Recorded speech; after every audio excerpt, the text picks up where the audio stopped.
सल्लल्लाहु अलैहि वसल्लम ने फरमाया कि नहीं, मेरी उम्मत का सबसे बड़ा मुफलिस वो शख्स होगा जो क़यामत के दिन इस हाल में हाजिर होगा कि उसने नमाजें भी पढ़ी होंगी, उसने रोज़े भी रखे होंगे, उसने ज़कात भी दी होगी, उसने हज भी किए होंगे और इसके साथ साथ और ज़्यादा नेकियां भी की होंगी।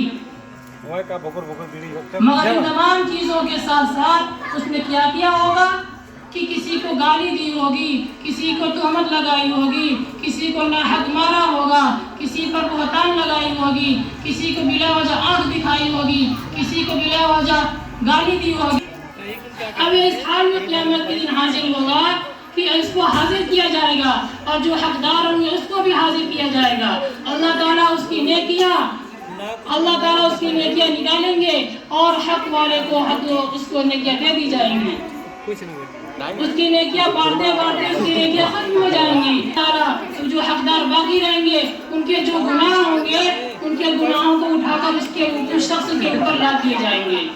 तो क़यामत के दिन सबसे बड़ा मुफलिस वो शख्स होगा कि जो दुनिया में बहुत ज्यादा नेकियां भी करके गया होगा, लेकिन आखिरत में उसकी नेकियां जर्रा बराबर भी काम नहीं आएंगी, क्योंकि उसने दुनिया में किसी को सताया था, उसकी वजह से किसी को तकलीफ दी थी अपनी वजह से। तो जो हकदार बाकी रह जाएंगे उनके गुनाह इसके ऊपर लाद दिए जाएंगे। तो इसकी मिसाल ये समझिए कि एक बाल्टी है, उसके नीचे सुराख कर देते हैं कि ऊपर से पानी भरते जाए लेकिन नीचे से पानी निकलता जाता है। यही मिसाल है कि जब अब तक जो मुझसे कुछ कोताहियां हुई होंगी, पढ़ाने में कुछ गलतियां हुई होंगी, कुछ बेअदबियां हुई होंगी, या किसी को बिला वजह ज्यादा मार दिए होंगे या किसी को आंख दिखाई होगी, किसी को हम डांट दिए होंगे, मेरे पास तो इतनी नेकियां हैं नहीं कि मैं क़यामत के दिन सबको नेकियां बांटता फिरूं। लेकिन अल्लाह के वास्ते मैं यही चाहता हूँ कि अगर मेरी ज़ात से किसी को तकलीफ पहुंची होगी तो मुझे माफ कर दे या उसको अपना बदला ले ले। मैं यही कहना चाहूँगा कि जो मुझसे कुछ तकलीफ हुई होगी हम क़यामत के दिन इसका बदल नहीं दे पाएंगे, क्योंकि नेकियां मेरे पास इतनी ज़्यादा नहीं है कि हम नेकियां बांटते फिरें। लेकिन मैं यही गुजारिश करूंगा कि अगर मुझसे कुछ तकलीफ पहुंची होगी अपने तलबा अजीज से तो मुझे माफ कर दें, क्योंकि मेरे पास इतनी नेकियां नहीं है।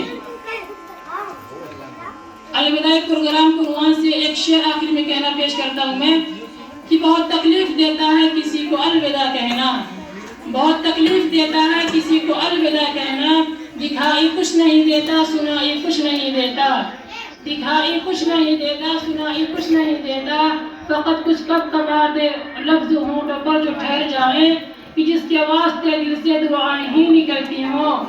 बहुत तकलीफ देता है किसी को अलविदा कहना। खास तौर पे मुखातब हूँ, कुछ ही देर में प्रोग्राम खत्म हो जाएगा, थोड़ा सा सब्र करें। चंद बातें मैं आप लोगों के सामने पेश करता हूँ। तमाम बच्चे बहुत सुने, खास तौर पर दर्जा पंजम के बच्चे। अगर आपने इन चंद बातों पे अमल कर लिया तो इंशाअल्लाह जरूर आपको कामयाबी और कामरानी मिलेगी। हज़रत मौलाना अशरफ अली थानवी रहमतुल्लाह अलैह फरमाते हैं कि अगर कोई तालिब इल्म मुझे 3 बात की गारंटी दे दे तो मैं इस बात की गारंटी देता हूं कि वो एक न एक दिन बड़ा आलिम और बड़ा रुतबे वाला बनेगा। अगर तलबा अरबी लाइन से या हिफ्ज़ की लाइन से या इसी तरीके से अंग्रेजी मीडियम से या इसी तरीके से कॉलेज वगैरह में जाए, जिस जगह जाए, अगर इन चंद बातों को वो गारंटी ले, उस पे अमल करे, उस पे अमल पैरा हो तो जरूर एक न दिन वो सुरखरू होगा। उनकी नसीहत ये है या उनका एक बात ये है कि सबसे पहली चीज ये है कि आदमी मुताला करके दरसगाह में हाजिर हो। मुताला कहते किसे हैं? मुताला आगे की चीजों को देख कर जाना, आगे के सबक को देख कर जाना। मिसाल के तौर पे तुम्हारा सबक नंबर 4 पे सबक उस्ताद ने पढ़ा दिया, अब अगला सबक 5 नंबर का सबक अगले दिन पढ़ना है। कर जाएं दरसगाह में। अगर आपने ये पहला काम कर लिया, अगर आपने ये पहला काम कर लिया, एक मर्तबे में आपने तरक्की हासिल कर ली। इसका फायदा क्या होगा? सुन लो बच्चे, गौर से सुने, लड़े ना, खेले ना। इसका फायदा ये होगा, अगर आप उस सबक को, अगले सबक को पढ़ कर जाएंगे तो उस्ताद वही बात बताएगा जो आप पढ़े हैं। अगर आपने पूरी बात वहां समझी है तब तो वो आपका पिछले सबक की तरह याददाश्त में, ज़हन में बेहतरीन अंदाज से बैठ जाएगा। लेकिन उसको उस्ताद से मजीद सुनने के बाद और पुख्तगी हो जाएगी। और दूसरी चीज, उस पे उस्ताद को पढ़ाने के बाद या उस्ताद से सुनने के बाद फौरन उसको वही बैठे बैठे जबान से देख कर ज़हन नशीं फरमा दें कि अभी उस्ताद ने फलां इबारत पे, फलां चीजों पे, फलां बातों पे ये चीज बताई थी, लिहाजा उसको एक बार दोहरा दो। अगर ज़हन कमजोर है, अगर बच्चा तलबा ज़हनी एतबार से कमजोर है तो एक बार नहीं, 2 बार नहीं, 3 बार कम अज कम दोहरा दो। अगर उससे भी कमजोर है तो 3 बार नहीं, 4 बार दोहराओ।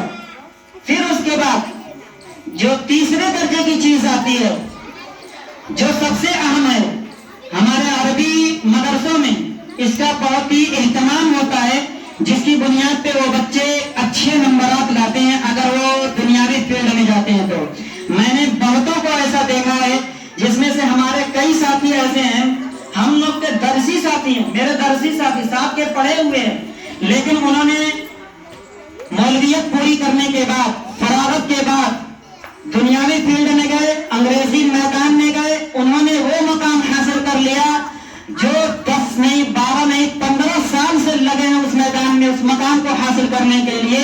उन्होंने 2 से 3 साल में मकाम हासिल कर लिया। लेकिन उसके लिए शर्त ये है कि वो साथ ही में इंटर, बीए सारा एग्जाम देते थे, लेकिन उसके निकलने के बाद फौरन उन्होंने अंग्रेजी में अपने आप को पूरा खपा दिया।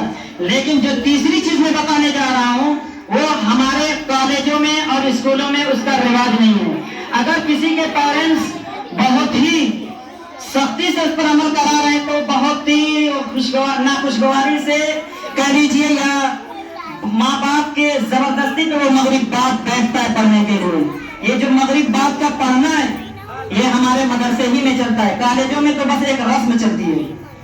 अगर ये बच्चे जाएंगे, मैं मानता हूँ, मेरी उससे कोई वो नहीं है कि कॉलेज में जाए या ना जाए, हम चाहते हैं कि जाए, बिल्कुल जाए। मगरिब बाद लाजिम कर ले अपने आप को पढ़ने के लिए।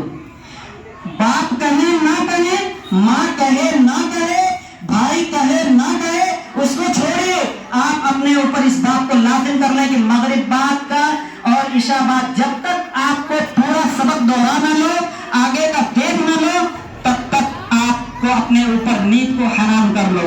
अगर ये चीजें आपने कर ली, फिर आपको सुरखरू होना, आपको कामयाबी और कामरानी से रोकने के लिए कोई चीज नहीं होगी इंशाअल्लाह। मैं दुआ करूं कि अल्लाह ताला आपको इल्म नाफी अता फरमाए और जहां भी जाए आपको कामयाब और कामरान करे। और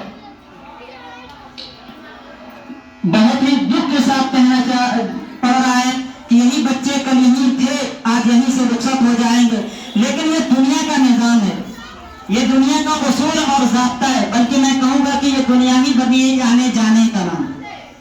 अगर दुनिया में सारे इंसान बाकी रहे तो बताओ दुनिया में एक अजीब हलचल रहेगी, एक अजीब, हर आदमी परेशान रहेगा रहने के लिए, अपने मकान के लिए कि मैं घर कहाँ बनाऊं, रहूं कहूं, कहाँ रहूं, ये सारी चीजें उनको परेशानियां रहेगी। लेकिन अल्लाह ने एक निजाम बना दिया, एक मुख्तसर सी जिंदगी दे दिया। इसलिए मैं बच्चों से दरख्वास्त करूंगा, आप भी मगनून ना हो। आपने यहाँ के जो मरहले भी अंजाम दिया है, हम आखिर में दुआ भी करेंगे कि अल्लाह ताला जहाँ भी जाए, अल्लाह ताला आपको बखूबी काम करने, बखूबी मेहनत करने की तौफीक मरहमत फरमाए। और यहाँ से भी हम दुआ गो हैं कि अल्लाह ताला अपने तमाम असातिज़ा किराम से भी की तरफ से معذرت خواہ ہیں کہ ظاہر سی بات ہے آپس میں رہتے ہیں، ایک جگہ رہتے ہیں، کچھ ہم سے کمی ہوئی ہوگی، کچھ آپ سے کمی ہوئی ہوگی، کچھ اور اساتذہ سے کمی ہوئی ہوگی۔ میں ان تمام اساتذہ کی طرف سے میں ان بچوں سے معذرت خواہ ہوں اور ان سے معافی چاہتا ہوں کہ ہمیں بھی اور اپنے تمام اساتذہ کرام کو بھی معاف فرمائیں۔ والدین کے لیے بھی دعا کریں اور اپنے اساتذہ کے لیے بھی دعا کریں اور اپنے مکتب کے اور مدرسے کے لیے بھی دعا کریں کہ اللہ تعالیٰ اس مدرسے اور مکتب کو کامیاب و کامران فرمائے۔ اب میں آخر میں خلیل بھائی سے چند لمحوں میں اپنے منٹ میں اپنے ناصحانہ کلمات بچوں کے سامنے پیش کریں۔ مولانا خلیل الرحمان صاحب۔